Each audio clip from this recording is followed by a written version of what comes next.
Salam Indonesia, salam Nusantara dari Sabang sampai Merauke, dari Piangan sampai Pulau Rote.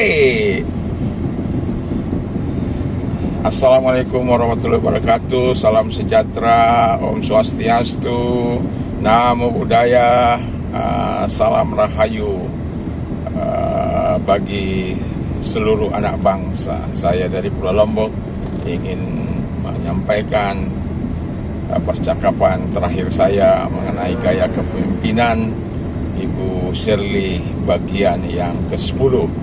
Dan dari banyak pembicaraan yang kita lakukan, kalau disuruh memilih ya, yang paling penting dari semuanya itu adalah apa yang akan Anda pilih ya, apa yang Anda akan punyai. Kalau Anda sekarang ini dikatakan dari sekian yang paling penting itu, apa kira-kira yang menjadi hal yang sangat penting dalam kepemimpinan ini, sehingga kepemimpinan itu akan menjadi hal yang baik di tengah-tengah masyarakat. Yang pertama itu, kalau disuruh memilih adalah menjadi pemimpin atau mau menjadi pemimpin yang baik, itu yang pertama itu adalah memiliki moral yang baik. Tidak ada gunanya Anda menjadi pemimpin yang hebat, luar biasa, dan dahsyat, tetapi Anda menjadi pemimpin yang tidak bermoral. Jadi kalau disuruh memilih, yang pertama moral yang baik itu harus menjadi bagian dari seorang pemimpin.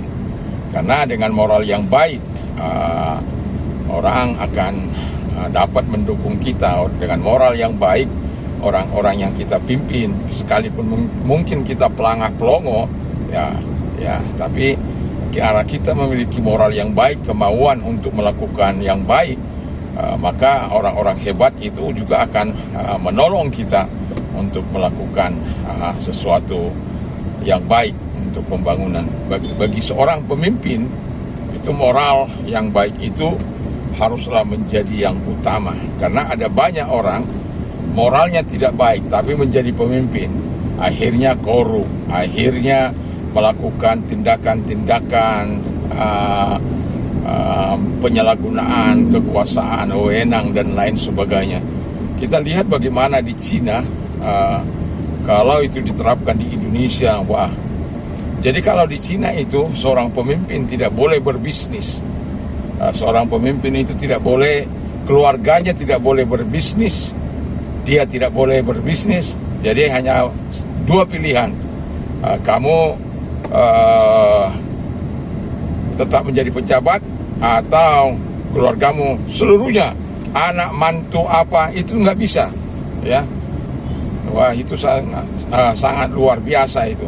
Tapi karena adanya para pejabat-pejabat, mereka tidak menerima uang, tapi menggunakan kekuasaan itu dengan istilah power influence. Jadi mereka menjual pengaruh mereka ke masyarakat. Jadi mereka yang pada akhirnya mereka akan melakukan korupsi, yang dimana itu dilakukan ketika anak-anaknya berbisnis, anak-anaknya berusaha. Dia memang nggak melakukan, tapi harus menggunakan atau menyupport anaknya dengan begitu luar biasa. Itu namanya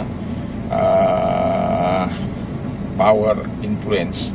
Jadi menggunakan kekuasaannya untuk mempengaruhi orang-orang yang meminta sesuatu kepada dia, atau apalah namanya, izinkah untuk melakukan sesuatu. Mereka tidak meminta uang, tapi mereka menggunakan pengaruh itu untuk mengarahkan kepada anak-anak mereka. Itu sebabnya pemerintah Cina itu sangat keras untuk itu sekarang ini. Dan kalau itu kira-kira dilakukan di bangsa ini, kira-kira apa yang terjadi? Kita lihat kakak, keluar, abang, adik, ada di DPR, ada di sini, ada di sini. Dan itu hal yang tidak baik ya. Tapi ya itu Indonesia. Anda tidak suka, itulah Indonesia yang akan terus melakukan terobosan-terobosannya untuk hal-hal yang tidak baik ya. Karena kita tahu bahwa bangsa kita ini terlalu banyak tikus-tikus berdasi ya. Jadi kalau kita diberikan kesempatan untuk memimpin, ya janganlah menjadi tikus-tikus yang menggerogoti kekayaan negara ini, tapi jadilah pemimpin yang bermoral baik. Nah, itulah yang makanya sering saya katakan itu, bahwa Indonesia ini bukan kurang orang hebat, Indonesia ini bukan kurang orang-orang yang cakap, Indonesia ini bukan kurang orang-orang yang luar biasa, tapi Indonesia ini kekurangan orang-orang yang bermoral baik ya.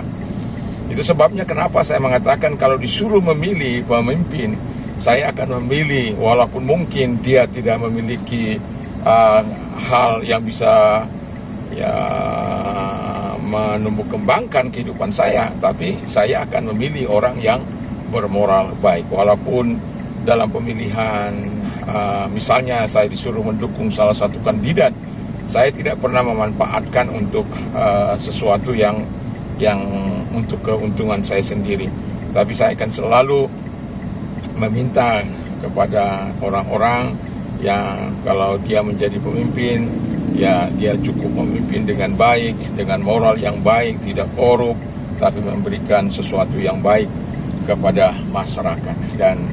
Dan itu yang kedua adalah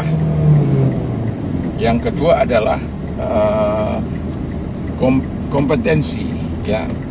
Jadi kompetensi ini maksud saya dia memiliki kemampuan untuk memanage ya, mengatur, bukan harus hebat luar biasa, tapi dia untuk bidang-bidang tertentu dia harus cakap. Kalau tidak akan ada banyak penipuan yang akan dilakukan oleh bawahan. Jadi itu sebabnya perlu menggandeng orang-orang yang hebat, orang-orang yang cakap, sehingga karena Anda memiliki kompetensi untuk itu, menentukan orang-orang untuk itu akan membuat Anda jauh lebih baik. Jadi moral yang baik dan kompetensi ini penting dalam kepemimpinan ya. Tetapi yang mau saya katakan, kompetensi itu kan bisa dipelajari, bisa minta dari orang lain, advice dari orang-orang lain, orang-orang hebat, dan tidak perlu malu untuk belajar belajar kepada orang-orang lain. Sama seperti saya, kalau dulu saya tidak bisa yang namanya ngerekam aja nggak bisa, taunya tinggal ngomong doang, apalagi matikan dan hidupkan. Tetapi ketika ada dilatih, sehingga saya bisa walaupun saya karena gaptek ya. Jadi tapi apapun itu, saya mau katakan kepada kita bahwa kepemimpinan yang baik itu adalah kepemimpinan yang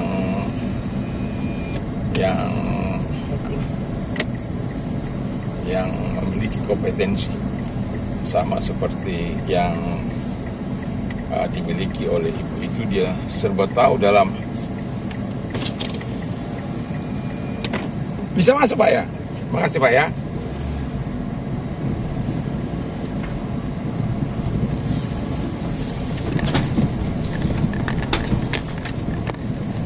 Jadi ini karena lagi situasi yang bagaimana ini bisa terjadi.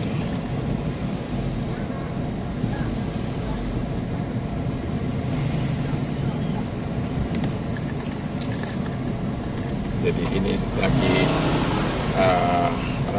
rame ya, jadi saya agak sedikit tidak fokus. Tetapi saya mau katakan kepada kita, biarlah kita kalau disuruh memilih dari apa yang dimiliki mereka-mereka pemimpin-pemimpin hebat itu, dua hal ini bisa menjadi kunci kita. Tetapi kalau dipilih menjadi satu, jadilah pemimpin yang bermoral baik, supaya kita bisa terus melakukan yang terbaik dalam kehidupan kita.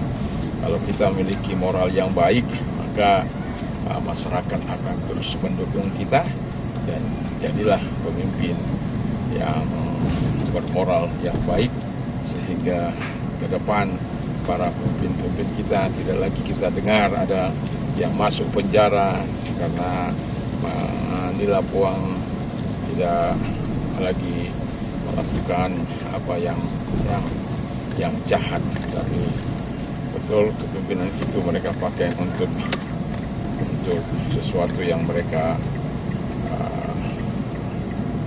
gunakan untuk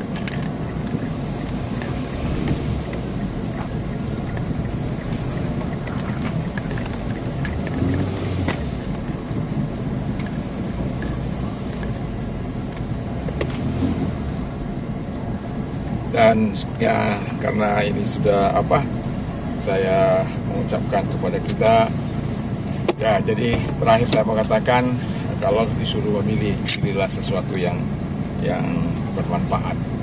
Jadilah pemimpin yang punya kompetensi, jadilah pemimpin yang bermoral baik dalam kehidupan sebagai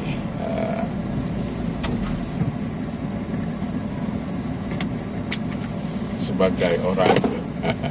Kami sudah sampai, jadi saya akhiri di sini, dan semoga menjadi pemimpin yang baik di masa kini maupun masa yang akan datang.